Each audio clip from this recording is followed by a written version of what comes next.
Hello and good morning everyone. मेरा नाम है अजय जागलान। इजी इकोनॉमिक्स में आप सभी का एक बार फिर से स्वागत है। तो बच्चों, आज स्टार्ट करते हैं हम लोग अपना नेक्स्ट टॉपिक, जिसका नाम है रिटर्न टू ए फैक्टर या फिर the law of variable proportions. मतलब बच्चे, एक ऐसा लॉ है जहां पर जो कुछ वेरिएबल इनपुट्स हैं, ठीक है, उनसे रिलेटेड एक लॉ है जो प्रोपोर्शनलिटी चेंज करता रहता है। ठीक है, हमें कुछ वेरिएबल इनपुट्स की बात करनी है। यहाँ पे कहता है law of variable proportion statement of the law of variable proportion state that as we increase quantity of only one input. कहता है जब हम किसी एक इनपुट की क्वांटिटी इंक्रीज करते रहते हैं, ठीक है, बाकी जो डिफरेंट इनपुट्स होंगे उनको क्या रखेंगे, वहां पर फिक्स रखेंगे। ठीक है, जब एक इनपुट को इंक्रीज करेंगे बाकी को फिक्स रखेंगे तो टीपी क्या होगी हमारी, इनिशियली स्टार्टिंग में टीपी इंक्रीज करेगी, ठीक है, एट इंक्रीजिंग रेट। जो टोटल प्रोडक्शन है हमारी वो एक टाइम तक इंक्रीज करेगी इंक्रीजिंग रेट से, ठीक है। देन एट डिक्रीजिंग रेट, फिर वो इंक्रीज करेगी वो डिक्रीजिंग रेट से, ठीक है, मतलब इंक्रीज तो करेगी लेकिन उसकी स्पीड और स्लो होगी। फाइनली एट वो नेगेटिव रेट के फाइनली वो क्या करेगी, डिक्रीजिंग स्टार्ट हो जाएगी, गिरना स्टार्ट हो जाएगी। ठीक है, इस लॉ को कहते हैं, this law is also known as the law of proportionality, कि इस लॉ को द लॉ ऑफ प्रोपोर्शनैलिटी भी कहा जाता है। ठीक है, मतलब एक ऐसा लॉ है ये, the law of variable proportions, के जहां पर एक जो हमारा वेरिएबल फैक्टर होता है, जैसे आप सभी को पता है लेबर, ये शॉर्ट रन के टाइम की पीरियड की बात की जा रही है बच्चे यहाँ पे, वैसे भी ये लॉ शॉर्ट रन में ही लागू होता है। ठीक है, एक आओ एक शेड्यूल की हेल्प से समझने की कोशिश करते हैं। देखो, आप देखना यहाँ पर हमारे पास एक टेबल है, उसमें यूनिट ऑफ लैंड, आप सभी जानते हैं यूनिट ऑफ लैंड क्या है। हमारे पास यहाँ पे एक कैपिटल इनपुट है, तो मतलब ये क्या होगा, फिक्स्ड होगा। तो ये हर प्रोपोर्शन के हिसाब से, हर कॉम्बिनेशन के हिसाब से क्या है, 10 एकर्स है। ठीक है, तो मतलब ये पूरा पूरा फिक्स है, इसमें कोई चेंज नहीं हुआ। चेंज कहाँ हो रहा है, नेक्स्ट हमारे पास यूनिट ऑफ लेबर। अब यूनिट ऑफ लेबर 0 से लेके 8 तक इंक्रीज हो रहे हैं, मतलब वो चेंज कर रहे हैं। ठीक है, टीपी देखना, एपी देखना और एमपी देखना। जब हमारी यूनिट ऑफ लेबर 0 से लेके 1 2 3 4, ठीक है, तो टीपी हमारी पहले 20 थी, फिर 50 हुई, फिर 90 हुई। आप एपी की हेल्प से टीपी को समझना बच्चे यहाँ पे, ठीक है, कि टीपी जैसे जैसे इंक्रीज कर रही है, पहले 20 इंक्रीज हुई, ठीक है, फिर 25 इंक्रीज हुई, फिर 30 इंक्रीज हुई। मतलब रेट कैसा है बच्चे यहाँ पर उसके इंक्रीज होने का, मतलब पहले तो वो दो गुना पड़ी, 20 में प्लस 25, ठीक है, फिर 30, मतलब इंक्रीजिंग रेट से इंक्रीज कर रही है। फिर वो एक डिक्रीजिंग रेट से इंक्रीज करेगी, मतलब कैसे, 30 28 25, पहले इंक्रीजिंग रेट था, फिर डिक्रीजिंग रेट आ गया, उसके बाद वो स्टार्ट्स नेगेटिव। नेगेटिव मैं कहाँ से कह रहा हूँ बच्चे, नेगेटिव आप लोग देखना कि वो एक मैक्सिमम पॉइंट तक पहुंच के 150 तक पहुंच के वो गिरना स्टार्ट हो गई है। ठीक है, ऐसे ही आप यहाँ पर एमपी देखना। एमपी की स्टेज हमने 3 हिस्सों में बांट लिया एमपी को। फर्स्ट स्टेज है जहां पर एमपी इंक्रीजिंग रेट से इंक्रीज कर रही है, 20 30 40, उसके बाद वो एमपी गिरना स्टार्ट हो रही है, एक कांस्टेंट पहुंच रही है। ठीक है, एमपी और एपी जहां पर क्या हो रहे हैं, इक्वल हो रहे हैं। 30 वाली कंडीशन है बच्चे, ठीक है, जब हमने 4th unit of labour implement की है। उसके बाद एमपी गिरना स्टार्ट होगी, 20 10 0। एक टाइम ऐसा पहुंचा बच्चे कि जहां पर एमपी क्या होगी, वो नेगेटिव पहुंच चुकी है। ठीक है, आप सेकंड कंडीशन में देखना, जो सेकंड स्टेज है एमपी में, एमपी जहां पर 0 है, ठीक है, एमपी जहां पर 0 है वहां पर टीपी मैक्सिमम है। ठीक है, एक डायग्राम है, उसकी हेल्प से उसको इन तीनों स्टेजेस को समझने की कोशिश करना। जो हमारा ऊपर वाला डायग्राम है, ठीक है, वो है हमारा टीपी से रिलेटेड, और जो नीचे वाला डायग्राम है बच्चे वो है हमारा एपी और एमपी से रिलेटेड। ठीक है, आप लोग देखना, इस डायग्राम को थोड़ा जूम करके देख लेना। मैंने इसको 3 स्टेज में डिवाइड किया है, एक इंक्रीजिंग रिटर्न, दूसरे डिमिनिशिंग रिटर्न्स और तीसरा नेगेटिव रिटर्न्स। ठीक है, जहां पर ओरिजिन से कर्व होते हुए, ठीक है, आप कर्व देखना, वो इंक्रीजिंग रेट से इंक्रीज कर रही है, पॉइंट ई और एफ देख रहा फर्स्ट डायग्राम में। ठीक है, जहां पर वो फर्स्ट स्टेज खत्म हो रही है वहां तक हमारी क्या कर्व है बच्चे, वो टीपी क्या हो रही है, इंक्रीजिंग रेट से इंक्रीज कर रही है। उसके बाद सेकंड स्टेज देखना, ठीक है, जो पॉइंट एफ होगा, पॉइंट एफ को हम कहते हैं पॉइंट ऑफ इन्फ्लेक्शन कहते हैं। ठीक है, उसके बाद एफ से लेके ओ पॉइंट तक वो एट इंक्रीज तो कर रही है पर रेट कैसा है, डिक्रीजिंग रेट है उसका। ठीक है, फिर ओ पॉइंट पे वो मैक्सिमम पॉइंट पे पहुंच गई टीपी।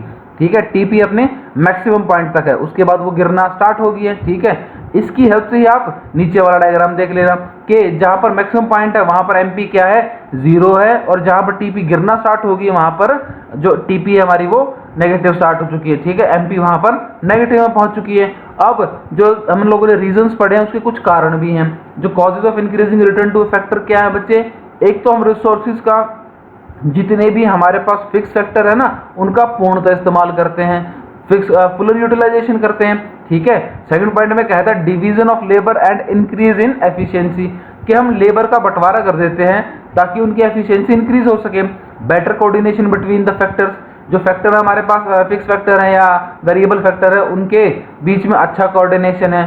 अब कुछ कारण ऐसे भी हैं, जब सेकंड स्टेज आई ना डिमिनिशिंग रिटर्न वाली, उसके कारण कौन से हैं, कहता है फिक्सिटी ऑफ द फैक्टर, के हमने मजबूरी कर दी कि भाई फैक्टर तो हमारे कुछ फिक्स ही रहेंगे, वो चेंज ही नहीं होंगे, ठीक है, वो भी कई कारण बन जाते हैं। इम्परफेक्ट फैक्टर सब्स्टिट्यूटेबिलिटी, ठीक है, कहता है कि जो सब्स्टिट्यूटेबिलिटी है बच्चे फैक्टर्स के बीच में एक दूसरे को चेंज करके सब्स्टिट्यूट बन जाए वो इम्परफेक्ट है, ठीक है, वो परफेक्ट नहीं है।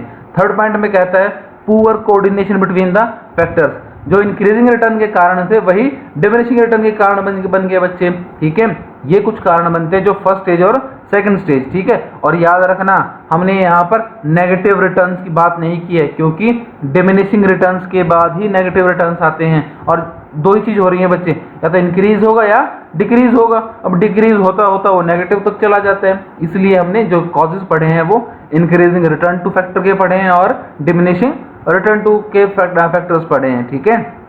आप देख रहे हैं एक चीज, एक इंक्रीजिंग में कह रहा है वो फिक्स फैक्टर भी हैं, वहां पर फिक्सिटी ऑफ फैक्टर को प्रॉब्लम भी बता रहा है। मतलब क्या बच्चे, एक लिमिट तक फैक्टर फिक्स होंगे तो इंक्रीज होंगी चीजें, प्रोडक्शन इंक्रीज होगी, लेकिन एक लिमिट के बाद वही कारण बन जाते हैं किस चीज के, डिमिनिशिंग रिटर्न के, ठीक है। आगे कहता है कि कुछ अजम्पशंस भी हैं लॉ ऑफ वेरिएबल प्रोपोर्शंस की। अब वो अजम्पशन क्या होती है बच्चे, आप सभी जानते हैं, अजम्पशन होता है कि जब ये बेसिक जरूरतें पूरी होंगी, जब ये चीजें फुलफिल होंगी तभी लॉ ऑफ वेरिएबल प्रोपोर्शन या कोई भी लॉ इंप्लीमेंट हो पाएगा। पहला क्या है, टेक्नोलॉजी कैसी होनी चाहिए बच्चे, कांस्टेंट होनी चाहिए, टेक्नोलॉजी में कोई भी चेंज नहीं होना चाहिए, ठीक है। कहता है the state of technology is assumed to be given and constant, कि वो गिवन होनी चाहिए और कांस्टेंट होनी चाहिए। अगर लेबर इंटेंसिव यूज हो रही है तो लेबर इंटेंसिव यूज करो, अगर कैपिटल है तो कैपिटल यूज करो। फैक्टर प्रोपोर्शंस आर वेरिएबल, कहता है जो फैक्टर प्रोपोर्शंस हैं, ठीक है, वेरिएबल फैक्टर का और इसका फिक्स फैक्टर का, ठीक है, उनके बीच में प्रोपोर्शन वो सेम रहना चाहिए, वो चेंज नहीं होना चाहिए, ठीक है, वो वेरिएबल रहना चाहिए, चेंज हो दोनों में चेंज हो कभी कभी, आपको पता है फिक्स तो सेम रहेगा, वेरिएबल चेंज होता रहेगा। होमोजेनियस फैक्टर यूनिट, कि जो फैक्टर यूनिट होंगी ना वो होमोजेनियस होनी चाहिए, ये नहीं कि पहले कुछ और इंप्लीमेंट कर दिया फिर कुछ और, पहले किसी और तरह की क्वालिटी है फिर बाद में किसी और तरीके की क्वालिटी है, ठीक है।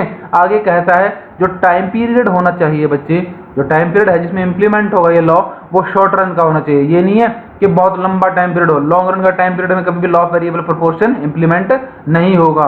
कारण आप सभी जानते हैं शॉर्ट रन में ही एक वेरिएबल रहता है इनपुट, एक बाकी फिक्स रहते हैं, लेकिन लॉन्ग रन में सारे के सारे वेरिएबल हो जाते हैं, ठीक है। ये बहुत इजी सा पॉइंट है समझने के लिए, जिसको आप आराम से समझ लेना, ठीक है। आगे बात करेगा वो, देखो एक चीज आपको फिर कर देता हूं मैं, ये सारे अजम्पशंस हैं जो कांस्टेंट रहेंगे, ये चेंज नहीं करेंगे। अगर इनमें से जरा सी भी कोई चेंज होता है, अगर जरा सी भी टेक्नोलॉजी चेंज होगी, जो वेरिएबल प्रोपोर्शन है वो सेम रह गया, उसमें चेंज नहीं हुआ, या फैक्टर ऑफ यूनिट वो चेंज होगी, ठीक है, तो भी law of variable proportion implement नहीं हो पाएगा। और याद रखना पीपी एग्जाम में ये क्वेश्चन 5 या 6 मार्क्स का आराम से आता है बच्चे, ठीक है।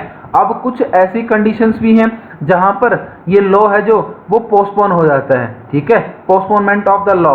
वो कंडीशंस कौन सी हैं, पहली कंडीशन है improvement in technique of production. देखो पोस्टपोन का मतलब क्या होता है बच्चे, कि वो लॉ इंप्लीमेंट नहीं होगा, मतलब सिंपल सी बात है कि अजम्पशंस फुलफिल नहीं हुई।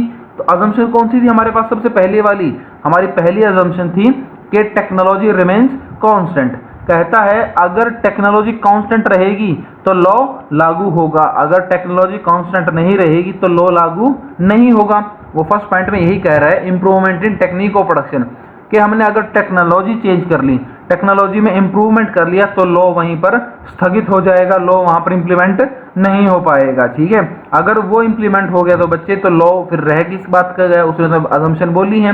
सेकंड पॉइंट में कहता है परफेक्ट सब्स्टिट्यूट्स, कहता है the law of variable proportion can also be postpone case factor of production are made perfect substitutes, कि जो केस फैक्टर होंगे ना, जो केस फैक्टर होंगे लॉ के, तो क्या होगा, अगर परफेक्ट सब्स्टिट्यूट्स होंगे ना तो लॉ वहां पर इंप्लीमेंट नहीं हो पाएगा, लॉ वहीं पर पोस्टपोन हो जाएगा। When one factor can be substitutes for the other, कि दोनों फैक्टर एक दूसरे के परफेक्ट सब्स्टिट्यूट्स होंगे। ठीक है, जो दोनों फैक्टर कौन से, वेरिएबल और फिक्स फैक्टर, अगर वो एक दूसरे के परफेक्ट सब्स्टिट्यूट्स हैं या वेरिएबल फैक्टर भी अपने आप में परफेक्ट सब्स्टिट्यूट्स हैं तो लॉ वहां पर लागू नहीं हो पाएगा। ये दो कंडीशन है हमारे पास, जिन कंडीशंस में जहां पर लॉ इंप्लीमेंट नहीं हो पाता। मतलब बच्चे एक पॉइंट ये भी है कि ये दोनों वो पॉइंट हैं जो अजम्पशंस का उल्लंघन करते हैं। ठीक है, अजम्पशंस को फॉलो नहीं करते। ठीक है, आज की वीडियो में सिर्फ इतना ही। आशा करता हूं आपको पूरा टॉपिक क्लियर हुआ होगा, और चैनल को सब्सक्राइब करना बिल्कुल ना भूले बच्चे, जिससे आपको नोटिफिकेशन तुरंत मिल जाए। ठीक है, thanks for listening, have a great day.